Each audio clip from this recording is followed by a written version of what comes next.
Hello दोस्तों, स्वागत है हमारे एक फिर से नए ब्लॉग में। दोस्तों, नए वीडियो में ममता जी फिर से आ गया है दोस्तों आप सबके सामने, जो कि आज आप सबको एक फिर से भोला बाबा का गीत वगैरह सुनाएंगे। तो वीडियो में बने रहना आप सब लास्ट तक। अगर अच्छा लगे तो लाइक, शेयर एंड सब्सक्राइब ज़रूर करिएगा और सपोर्ट ज़रूर कीजिएगा दोस्तों। तो ममता जी शुरू करेंगे। घंटा बजायब पूजा लेबे के पारे मैया, जो जो हम मांगब तोहरा देबे के पारे मैया, जो हम मांगब तोहर देबे के पारे मैया।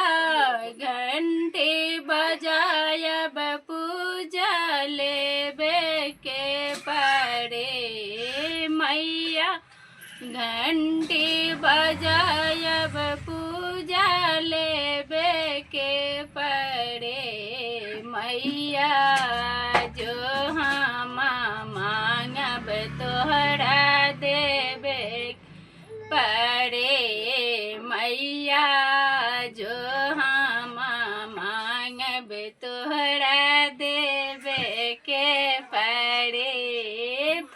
पही अपनाल मांगब मैया, सिर के सिनोराबा अपनाल मांगब मैया, सिर के सिनोराबा पिया के ओ मेरे बढ़ाबे के परे, पिया के ओ मेरे बढ़ाबे के परे मैया, जो जो हम मांगब तोहरा देबे परे मैया, जो जो हम मांगब तोहरा देबे परे मैया।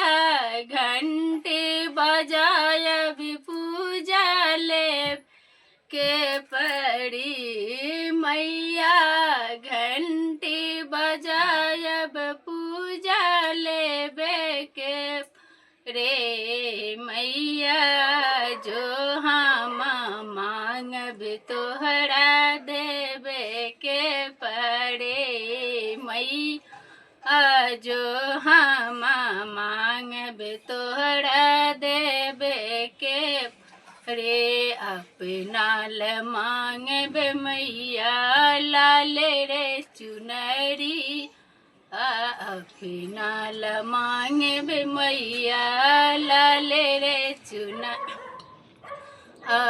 पिया केड़ पगरे बढ़ाबे के परे मैया, पिया केड़ पगरे बढ़ाबे के परे मैया, जो हम मांगब तोहरा देबे के रे मैया, जो हम मांगब तोहरा देबे परे मैया। घंट बजायब मैया, घंट बजायब तोरा पूजा लेबे के परे मैया, जो जो हम मांगब तोरा देबे के परे मैया, जो हम मांगब तोरा देबे के रे। अपनाल मांगब मैया, बेटबा और बेटिया अपनाल मांगब मैया, बेटबा और बेटिया पिया के संपत्तिया देबे के परे मैया, पिया के संपत्तिया देबे के परे मैया, जो हम मांगब तोहरा देबे पड़े मैया घंटी बजायब पूजा लेबे के पड़े मैया जो जो हम तोड़ा देबे के पड़े मैया